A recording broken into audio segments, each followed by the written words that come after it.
Welcome back to our continuing coverage of the 2016 municipal elections. Now, service delivery was indeed at the heart of many political campaigns we've seen over the past couple of months in the run-up to today's polls. Now, on the campaign trail, political parties were promising widespread improvements. Have they done enough to sway potential voters? Well, we'll soon find out, won't we? Independent Electoral Commission employees are hard at work. Now, voting stations have now become counting stations. Just to remind you, after the counting is done, one result slip is sealed in the bag and sent to the municipal electoral office, where the results are verified and then scanned and captured and transmitted to the Electoral Commission central result system. The other copy of the results is displayed outside of the door of the voting station. And we're coming to you live from the Results Operations Centre. And I was down on the floor a little while ago. I can confirm that these political parties are still in a competitive mode, complaining about the time allocation for the media. We do our best, but there's a bit of jostling on the floor for position as well. This is where the action will be for the next 48 hours as those election results come in. Now we continue our conversation with political analyst Dr. Somadoda Fikeni and Busi Kaba. Welcome to you both. Busi, let's start with you. This has been about the big metropoles. What's going to happen to the ANC's hold in various cities? Will we see that trend continue to go down? If there's a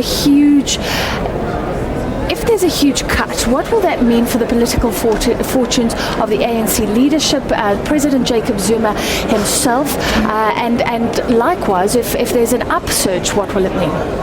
Well, I suppose an upsurge is more attractive, or that's what the political parties are aspiring to get.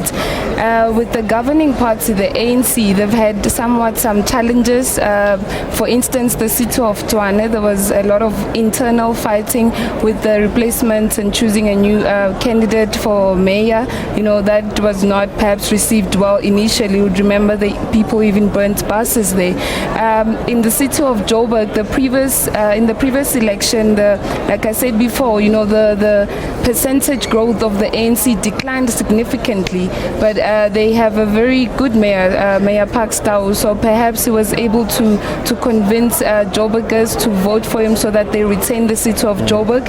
It would be most unfortunate for the governing party if they lost the city of Joburg and the city of Tshwane, as they are very economic hubs, of South Africa. They already don't have Cape Town in their bag, so that is very much contested. How much does personalities play a part in terms of swaying the voters? We're talking about Pakstau, we're talking about Danny O'Dan, we're talking about Athol Trollop of the DA. Personalities, do they have an influence in terms of swaying the voters? They certainly do. I think it's very difficult to separate a face which is attached to the personality to the actual, issues of that political party. For instance, there's always the saying of President Zuma is very charismatic.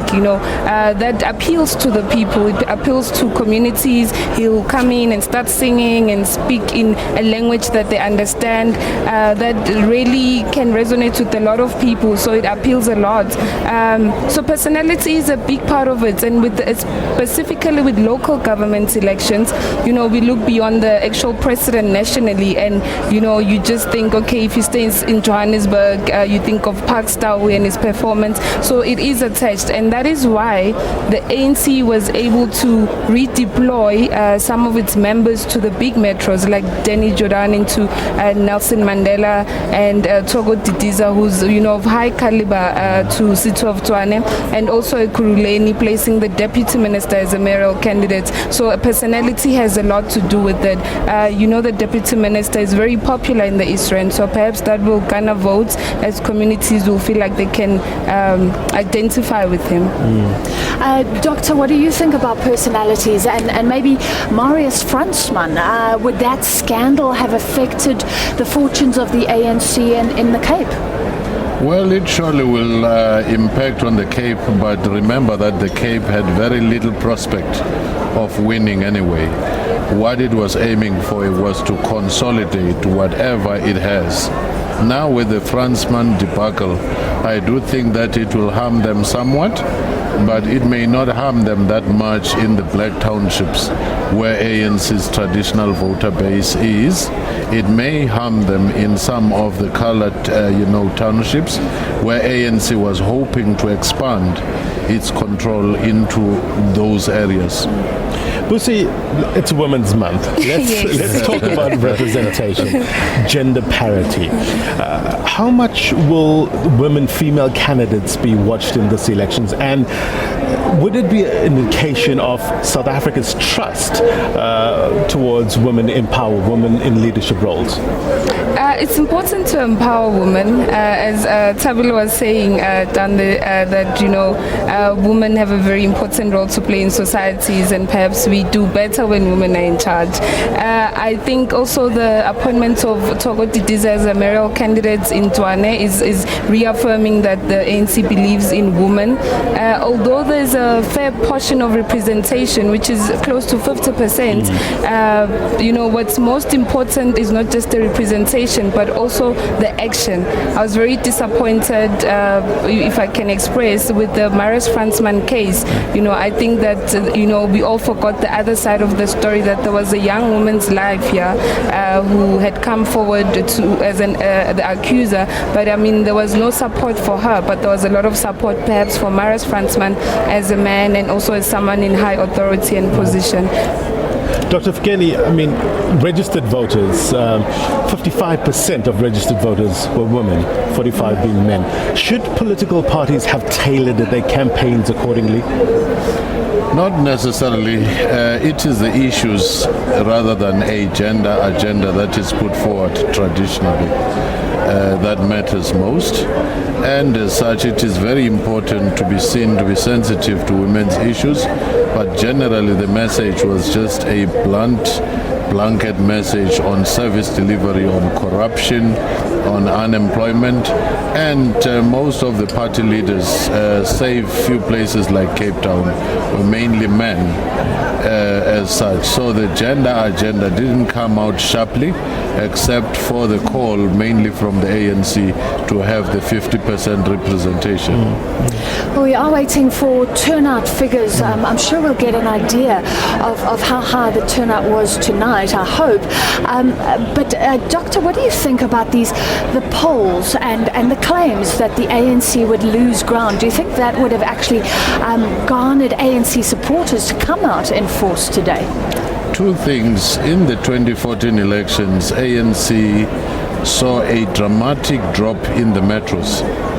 In the first place, that is the reason why the appetite of the opposition was sharpened to say ANC is in trouble.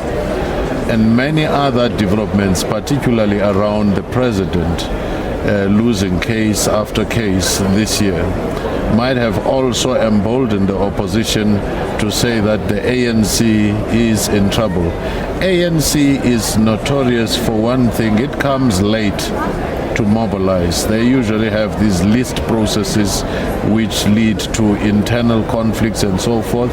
They came very strong, but it might just be it was rather late because the issues in Tshwane were still bothering them. The one of Fransman and the ones in the KZN over the killings.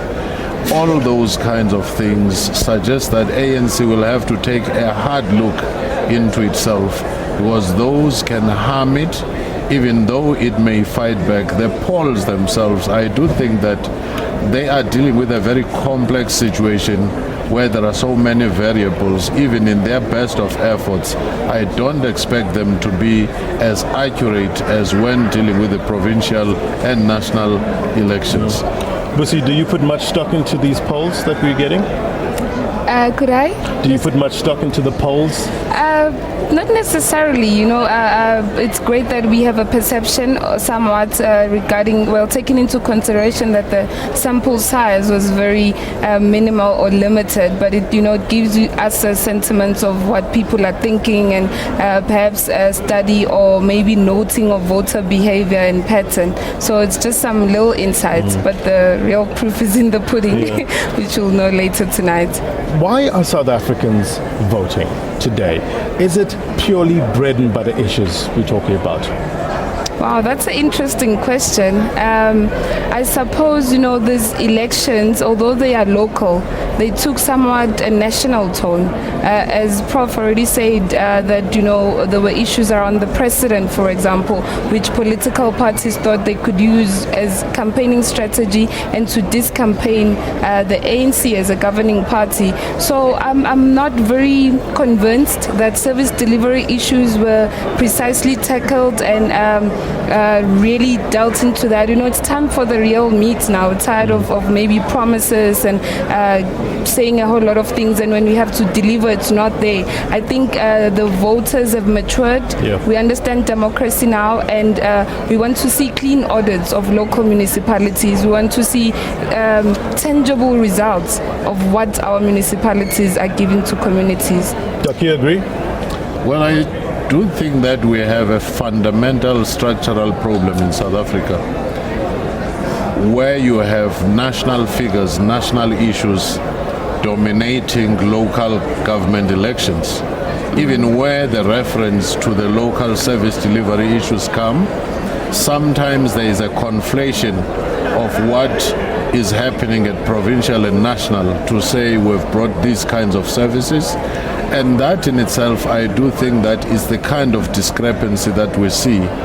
In the main, as Busi was saying, the narrative is mainly national, imposing itself on the local. Of course, there are notable exceptions to this where local issues, the Ratepayers Association raising them, but mainly it is the national narrative. All right, thank you very much, Dr. Somadoda Fakeni, Busi Kanye, and we're coming to you live from Pretoria, where the action is tonight. Well, President Jacob Zuma says the peaceful nature of our local government elections is a sign that our country's democracy has indeed come of age. Now, the president said this while voting at the